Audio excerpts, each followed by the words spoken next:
Liquor కుంభకోణంలో clean chit ఎక్కడొచ్చింది? మద్యం కుంభకోణం విషయంలో కోర్టు ఇంకా పెండింగ్లే ఉన్నది. దానికి మంచి ఆధారాలు ఉన్నాయి. ఇప్పటికిప్పుడే మొత్తం తెలంగాణ ఉద్ధరిస్తున్నాయి.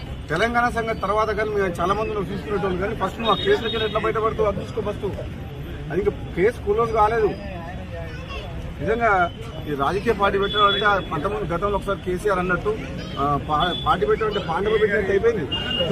మీ దగ్గర పైసలు ఉన్నాయని చెప్పి కొంతమందిని తీసుకుపోయి ఒక ఫంక్షన్ హాల్ తీసుకొని నీకు సోషల్ మీడియాలో చేసుకొని పార్టీ డిక్లేర్ చేసి పడేసింది. అది కూడా పోయిపోయి తెలంగాణ రాష్ట్ర సేన టీఆర్ఎస్ అంట ఎంత తెలివిగా ఆ పేరును వాడుకొని ఏదో కొన్ని సీట్లు మాట్లాడుకొని మళ్ళీ రేపు పొద్దున ఏదైనా గెలిచి రాజకీయ లబ్ధి కోసం ప్రయత్నం చేసింది తప్పితే కవిత వల్ల ఏమి ఊరు లేవదు, లేవదు, తిరగదు. నాకు తెలిసినంత వరకు అయితే ఆమె స్వయంగా కూడా గెలవదు. ఆమె పార్టీ సంగతి వదిలిపెట్టు, సొంతంగా ఆమె పోటీ చేసిన నియోజకవర్గంలో కూడా డిపాజిట్ కూడా రాదు కవితకు. ఎందుకంటే ఆ మర్యాద పోగొట్టుకుంది. ఫస్ట్ మీటింగ్లో తండ్రిని కేసీఆర్ లాంటి వ్యక్తిని తిట్టి ఆమె ఉన్న మర్యాద పోగొట్టుకుంది.